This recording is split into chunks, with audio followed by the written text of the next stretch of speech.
I posted this mermaid design on Facebook because I was proud of it since this is what it used to look like. And someone asked for a tutorial, so here we go. I use a 5/8 long angled blazing brush. That split cake I made with GTX colors, so I'm just taking the one side where the maroon to the yellow is. I like to start like in halfway between the eyebrow is where I would start the mermaid tail, and then bring that corner down the bridge of the nose to the middle. You can use the inside of your brush to fill in the spots that you can't get with that angled brush. I'm going to use the same angled brush for the other side of the split cake. You want to use contrasting colors here, because if you use too much of a similar color, it's going to blend too much and you won't get your mermaid to look like that. I did decide to go back and lift up the edge of the mermaid tail a little bit higher just to make it look like it's, you know, an actual mermaid tail. And then I take that same maroon colors and just like to give a little bit of a background around it, because we're going to go back with our white teardrops at the end. So then one more time with that same color that's on the outside, I like to go back inside in the middle and do the same thing.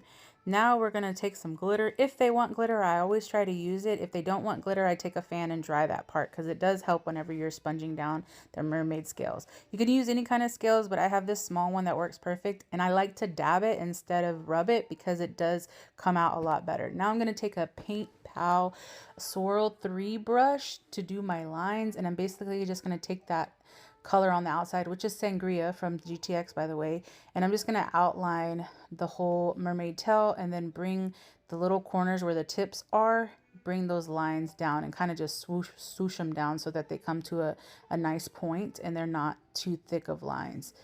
And then you just do that all the way across. You also want to line that inner mermaid little tail that you did there too, and then come down the bridge of the nose as well. Now for the white teardrops, I kind of like to think of it as a princess crown design. I do these similar lines around a lot of cheek art too.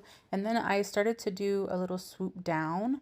So it's a little circle down. I painted a little different on kids' faces, like a lot faster, but it's hard because I was holding my phone. And then I swoop up and you come from the corner of the eye there. So it kind of gives it a little connection to the top to the bottom.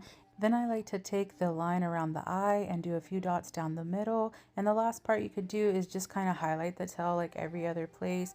Swoop it up and down and around the sides too. I almost forgot about the teardrops at the bottom, but you're going to bring them towards the middle of the eye, and they get smaller as they get towards the middle. And then I like to tell kids that the chunky glitter is mermaid freckles. They love it. But hope this helps.